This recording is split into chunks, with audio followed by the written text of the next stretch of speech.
Good morning. Good morning, teacher. എല്ലാവരും വന്നിട്ടുണ്ടോ? Number എടുത്താലോ? അവിടെ സ്റ്റാർട്ട് ചെയ്തോ? 1, 2, 3, 4. ഓക്കെ. അപ്പൊ എല്ലാവരും പഠിക്കാൻ റെഡി ആയിട്ടിരിക്കുകയാണോ? അങ്ങനെയാണെങ്കിൽ എല്ലാവരും ചിത്രം നോക്കിയേ. കണ്ടോ?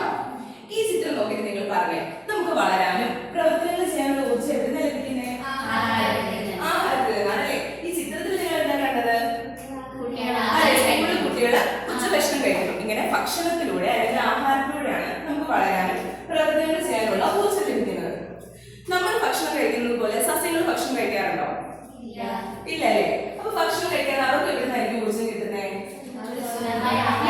അവര് സ്വന്തമായിട്ട് ആഹാരം ഉണ്ടാക്കുകയാണ് ചെയ്യുന്നത്. ഇത്തരത്തില് സസ്യങ്ങൾ സ്വന്തമായിട്ട് ആഹാരം ഉണ്ടാക്കുന്ന പ്രക്രിയ നമുക്ക് എന്ത് വിളിക്കാം? പ്രകാശ സംശ്ലേഷണം. പ്രകാശ സംശ്ലേഷണം വഴിയാണ് സസ്യങ്ങൾ ആഹാരം ഉണ്ടാക്കുന്നത്. നമ്മൾ അടുക്കളയിൽ വെച്ചിട്ടാണ് അല്ലേ ആഹാരം ഉണ്ടാക്കുന്നത്. അപ്പൊ സസ്യങ്ങൾ എവിടെ വെച്ചായിരിക്കും ഉണ്ടാക്കുന്നത്? ഇലകളിൽ വെച്ച്. ഇലകളിൽ വെച്ചിട്ടാണ് ഉണ്ടാക്കുന്നത്. അങ്ങനെയാണെങ്കിൽ ഇതെന്താണെന്ന് നിങ്ങൾ പറഞ്ഞേ? ഒരു ഇലയാണ് അല്ലേ? ഇലയുടെ നിറം പച്ച. നമ്മൾ സാധാരണയായിട്ട് കാണുന്ന എല്ലാ ഇലകൾക്കും പച്ച നിറമല്ലേ? പഴുത്ത് നിൽക്കുന്ന സമയത്തല്ലേ വേറെ നിറത്തിൽ കാണാറുള്ളൂ. അങ്ങനെയാണെങ്കിൽ പറഞ്ഞേ, ഈ ഇലയുടെ പച്ച നിറം എന്തിനായിരിക്കും ഒരു ചെടിയെ സഹായിക്കുന്നത്? മിടുക്കി. പ്രകാശ സംശ്ലേഷണത്തിനാണ് സഹായിക്കുന്നത്. ഈ പച്ച നിറത്തിലുള്ള ഇലയുടെ ഏത് കോശാംഗമായിരിക്കും അതിന് സഹായിക്കുന്നത്?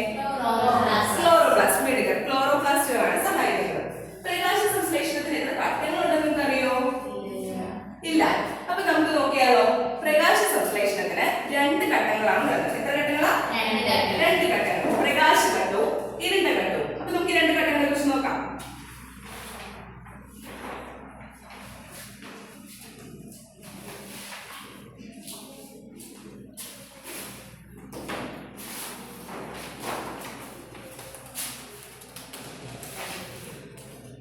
ആദ്യം തന്നെ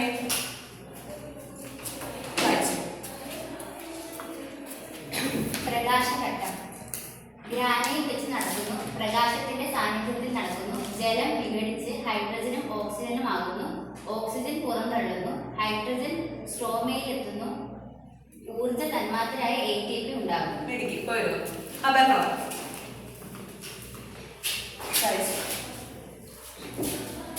ഇരുണ്ട ഘട്ടം. സ്ട്രോമയിൽ വെച്ച് നടക്കുന്നു. പ്രകാശം ഉപയോഗിക്കുന്നില്ല. ഈ ഘട്ടത്തിന് ആവശ്യമായ ഹൈഡ്രജനും ഊർജവും ATP പ്രകാശഘട്ടത്തിൽ നിന്ന് ലഭിക്കുന്നു. ഹൈഡ്രജനും കാർബൺ ഡൈ ഓക്സൈഡും ചേർന്ന് ഗ്ലൂക്കോസ് ഉണ്ടാകുന്നു. ഓക്കെ, മിടുക്കിപ്പോയിരുന്നു. അപ്പൊ നമുക്ക് ഈ ചാപ്റ്ററിലോട്ട് പോകാം. അതിനു മുമ്പ് നിങ്ങൾ ഈ ചിത്രം ഒന്ന് നോക്കിയേ. കണ്ടോ? എന്താ ഇത്? ക്ലോറോപ്ലാസ്റ്റ് ആണല്ലേ? ഈ ക്ലോറോപ്ലാസ്റ്റിന്റെ ചിത്രത്തിൽ ഏതൊക്കെ ഭാഗങ്ങൾ നിങ്ങൾക്ക് കാണാൻ പറ്റുന്നുണ്ട്? ബാഹ്യസ്ഥരം കാണാം, ആന്തരസ്ഥരം കാണാം, ലാമെല്ലയുണ്ട്, സ്ട്രോമയുണ്ട്, ഗ്രാനയുണ്ട്. ഇത്രയും ഭാഗങ്ങളുണ്ട് അല്ലേ? അപ്പൊ നിങ്ങൾ ഈ ചാർട്ടുകളും ഈ കട്ടൗട്ടും നോക്കിയിട്ട് എന്റെ ചില ചോദ്യങ്ങൾക്ക് ഉത്തരം പറയാൻ ശ്രമിക്കോ?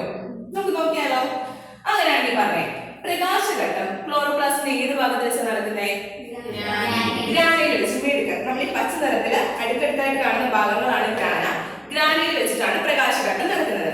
പ്രകാശഘട്ടത്തിന് പ്രകാശം ആവശ്യമാണോ? ആവശ്യമാണ് അല്ലേ? ആ പേരിൽ തന്നെ ഉണ്ട്. അതുകൊണ്ടാണ് നമ്മൾ പ്രകാശഘട്ടം എന്ന് വിളിക്കുന്നത്. പ്രകാശഘട്ടത്തില് ജലം വിഘടിച്ച് എന്തൊക്കെയാണ് ഉണ്ടാകുന്നത്? ഹൈഡ്രജനും ഓക്സിജനും ഉണ്ടാവും. ഓക്സിജൻ എന്ത് സംഭവിക്കും? പുറന്തള്ളപ്പെടും. ആ ഓക്സിജൻ ആണ് ശ്വസിക്കുന്നേ, നമ്മൾ ശ്വസിക്കുന്നേ. അപ്പൊ ഹൈഡ്രജനോ സ്ട്രോമയിലേക്ക് പോകും. ഗ്രാനയിൽ നിന്നും ഈ വെള്ള കളറിൽ കാണുന്ന ഭാഗങ്ങളാണ് സ്ട്രോമ. സ്ട്രോമയിലേക്ക് പോകും. ഇനി പ്രകാശഘട്ടത്തിൽ ഊർജ്ജം മാത്രമേ ATP ഉണ്ടാകുന്നുണ്ടോ? ഉണ്ടാകുന്നുണ്ട്. അതുകൂടി സ്ട്രോമയിലേക്ക് പോകും. അങ്ങനെയാണെങ്കിൽ ഇരുണ്ട ഘട്ടം ക്ലോറോപ്ലാസ്റ്റിന്റെ ഏത് ഭാഗത്ത് വെച്ച് നടക്കുന്നത്?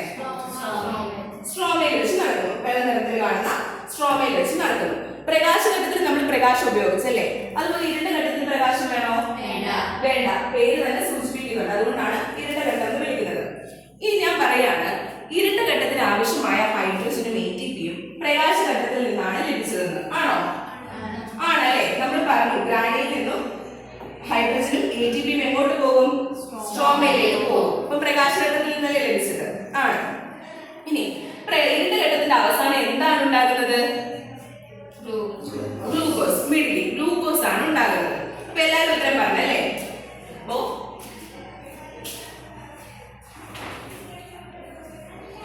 നമ്മുടെ ആദ്യത്തെ ഘട്ടമാണ് ഏത്? പ്രകാശഘട്ടം. ഗ്രാനയിൽ വെച്ച് ഗ്രാനയിൽ വെച്ച് നടക്കുന്നു. ഗ്രാനയിൽ വെച്ച് നടക്കുന്നു. ഈ പച്ച നിറത്തിൽ കാണുന്ന ഭാഗങ്ങളാണ് ഗ്രാന. ഗ്രാനയിൽ വെച്ച് നടക്കുന്നു. പ്രകാശത്തിന്റെ സാന്നിധ്യത്തിൽ നടക്കുന്നു. പേര് തന്നെ അത് സൂചിപ്പിക്കുന്നുണ്ട്. ജലം വിഘടിച്ച് ഹൈഡ്രജനും ഓക്സിജനും ആകുന്നു. ജലം പ്രകാശത്തിന്റെ സാന്നിധ്യത്തിൽ വിഘടിച്ച് എന്തൊക്കെയാ ഉണ്ടാകുന്നത്? ഹൈഡ്രജനും ഓക്സിജനും. ഓക്സിജൻ പുറന്തള്ളുന്നു. അത് ആര് ശ്വസിക്കും? നമ്മൾ ശ്വസിക്കും. ഹൈഡ്രജൻ സ്ട്രോമയിൽ എത്തുന്നു. ഗ്രാനയിൽ നിന്നും ഈ വെള്ള കളറിലുള്ള ഭാഗങ്ങളാണ് സ്ട്രോമ. സ്ട്രോമയിലേക്ക് എത്തും. ഊർജ്ജ തന്മാത്രയായ ATP ഉണ്ടാകുന്നു പ്രകാശഘട്ടത്തിൽ. അതുകൂടി എങ്ങോട്ട് പോകും? സ്ട്രോമയിലേക്ക് പോകും. അടുത്ത രണ്ടാമത്തെ ഘട്ടമാണ് ഏത്? ഇരുണ്ട ഘട്ടം. സ്ട്രോമയിൽ വെച്ച് നടക്കുന്നു. ഏതാ സ്ട്രോമ? വെള്ള കളറിലുള്ള ഭാഗങ്ങൾ സ്ട്രോമയിൽ വെച്ച് നടക്കുന്നു. പ്രകാശം ഉപയോഗിക്കുന്നില്ല. പേരിൽ തന്നെ അതുകൊണ്ടാണ് ഇരുണ്ട ഘട്ടം എന്ന് വിളിക്കുന്നത്. പ്രകാശം വേണ്ട. ഈ ഘട്ടത്തിന് ആവശ്യമായ ഹൈഡ്രജനും ഊർജവും അതായത് ATP പ്രകാശഘട്ടത്തിൽ നിന്ന് ലഭിക്കുന്നു. അല്ലേ? പ്രകാശഘട്ടത്തിൽ ഉണ്ടായ ഹൈഡ്രജനും ATPയും എങ്ങോട്ട് വരും? നമ്മൾ പറഞ്ഞു സ്ട്രോമയിലേക്ക് വരും. അപ്പൊ പ്രകാശഘട്ടത്തിൽ നിന്നല്ലേ ലഭിച്ചത്? ആണ്. ഹൈഡ്രജനും കാർബൺ ഡൈ ഓക്സൈഡും ചേർന്ന് ഗ്ലൂക്കോസ് ഉണ്ടാകുന്നു. അതായത് സ്ട്രോമയിൽ വെച്ച് നടക്കുന്ന പ്രവർത്തനമാണ് ഹൈഡ്രജൻ. ഗ്രാനയിൽ നിന്ന് വന്ന ഹൈഡ്രജനും കാർബൺ ഡൈ ഓക്സൈഡും ചേർന്ന് എന്തുണ്ടാക്കും? ഗ്ലൂക്കോസ് ഉണ്ടാക്കും. മനസ്സിലായോ? രണ്ട് ഘട്ടങ്ങൾ മനസ്സിലായില്ലേ?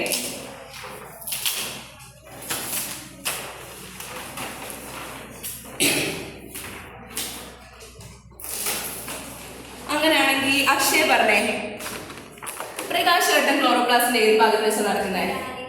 ഗ്രാനയിൽ വെച്ചാണ് നടക്കുന്നത്. മെഴുകിയിൽ വന്ന ആര് പറഞ്ഞേ? ഇരുണ്ട ഘട്ടം ക്ലോറോപ്ലാസ്റ്റിന്റെ ഏത് ഭാഗത്ത് വെച്ച് നടക്കുന്നത്? സ്ട്രോമയിൽ വെച്ച്. മെഴുകി. അപർണ പറഞ്ഞേ, പ്രകാശഘട്ടത്തിൽ എന്തൊക്കെയാണ് ഉണ്ടാകുന്നത്? ഓക്സിജനും ഹൈഡ്രജനും. മെഴുകി. ഇരുന്നു. ആര് പറഞ്ഞേ? ഇരുണ്ട ഘട്ടത്തിന്റെ അവസാനം എന്താണ് ഉണ്ടാകുന്നത്? ഗ്ലൂക്കോസ് ആണ് ഉണ്ടാകുന്നത്. മെഴുകി. ഇരുന്നു. അനു പറഞ്ഞേ, പ്രകാശഘട്ടത്തിൽ എന്ത് പ്രക്രിയയാണ് നടക്കുന്നത്? പ്രകാശത്തിന്റെ സാന്നിധ്യത്തിൽ എന്താ അവിടെ വിഘടിക്കുന്നത്? ജലം. ജലം വിഘടിച്ച് ഓക്സിജനും ഹൈഡ്രജനും ഉണ്ടാകും. മെഴുകിയിരുന്നു. ആര് പറഞ്ഞേ? ഇരുണ്ട ഘട്ടത്തിൽ എന്ത് പ്രക്രിയയാണ് നടക്കുന്നത്? കാർബൺ ഡൈ ഓക്സൈഡ് ചേർന്ന് ഗ്ലൂക്കോസ് ഉണ്ടാക്കുന്നു. മെഴുകിയിരുന്നു. അപ്പൊ പ്രകാശ സംശ്ലേഷണത്തിന്റെ രണ്ട് ഘട്ടങ്ങളെ കുറിച്ച് എല്ലാവർക്കും മനസ്സിലായില്ലേ? പ്രകാശഘട്ടവും ഇരുണ്ട ഘട്ടവും. അപ്പൊ താങ്ക് യു.